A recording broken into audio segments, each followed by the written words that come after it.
Ini penjelasannya dari video sebelumnya biar nggak terlalu tolol. Jadi begini ya, kenapa hasil kemenangan di pengadilan negeri atau tingkat pertama itu dapat dijadikan dasar hukum awal. Sebagai gambarnya seperti ini, ya. Ini pengadilan tingkat pertama nih. Ini ada seorang penggugat. Penggugat itu maling. Lawannya otomatis adalah tergugat, ya.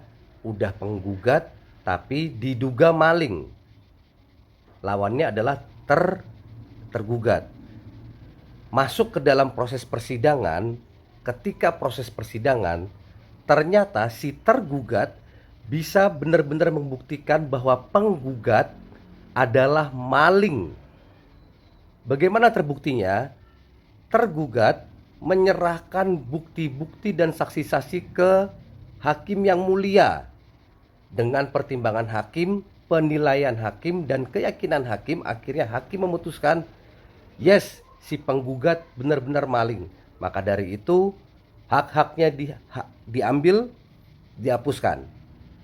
Dan si tergugatlah justru yang memenangkan persidangan itu.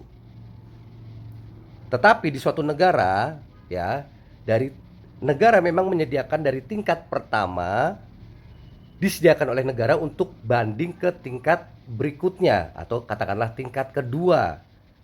Bandinglah si maling ini. Nah, ketika si maling ini banding, ya, menanglah si maling ini di tingkat kedua. Oke.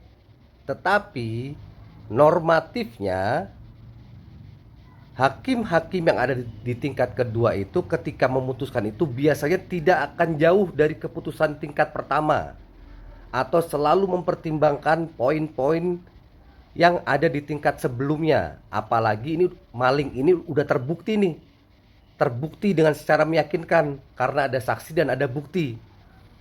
Nah, jika hasilnya bisa diputarbalikkan, patut diduga keras adanya terjadi transaksi. Biasanya nih di suatu negara nih, kalau bisa memutarbalikkan hasil dari tingkat sebelumnya ke tingkat berikutnya, ya biasanya ada dua transaksi yang terjadi. Transaksi yang berbentuk uang atau transaksi yang berbentuk lendir.